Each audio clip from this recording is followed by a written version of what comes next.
All right, welcome back to Car Stuff P&W. This is Jesse. I got another little update on the transmission rebuild. I got some new parts for the transmission. Here's a new countershaft. This one is in much better shape than the old one. And then I also got a bunch of the parts I needed.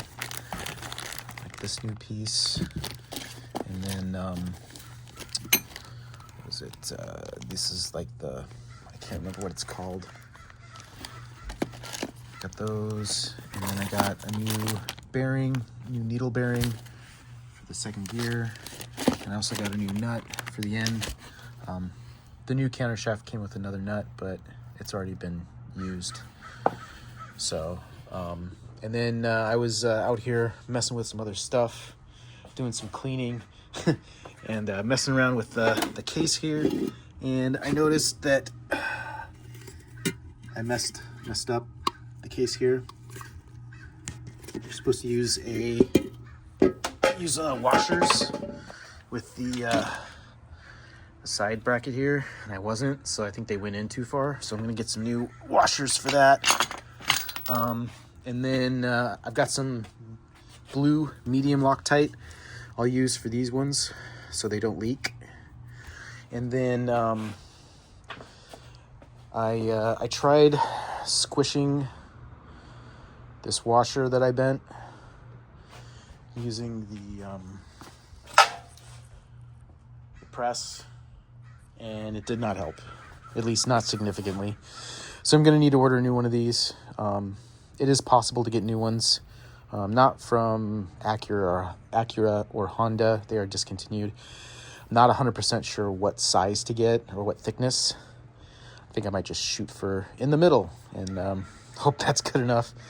I did put it on the countershaft along with the split needle bearing, just to try and see if I could measure. You're supposed to measure the clearance between the shim and the gear, the underside of the gear. I couldn't really do it, I think maybe because it's not completely flat. But while I had it all together and was spinning this, it did not spin well. And then looking at this bearing, one of the things is popping out.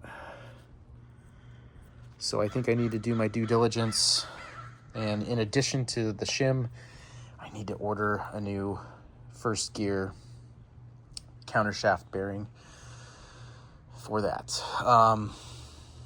So more parts that I need to order. I'm still waiting on a new second gear.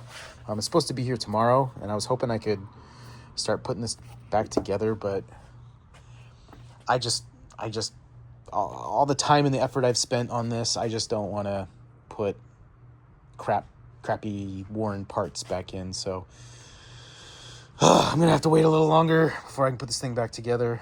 I'm gonna get two of these. I could probably get away with just replacing the one, but I don't know. This one has a weird shape to it, and I just don't want to risk it. So that's where we are for the transmission. New parts came in, waiting on a new gear, but ultimately this needs to be replaced. So does this shim. So, yeah, that's where we are on this project. Give us a like and a subscribe. We'll see you later.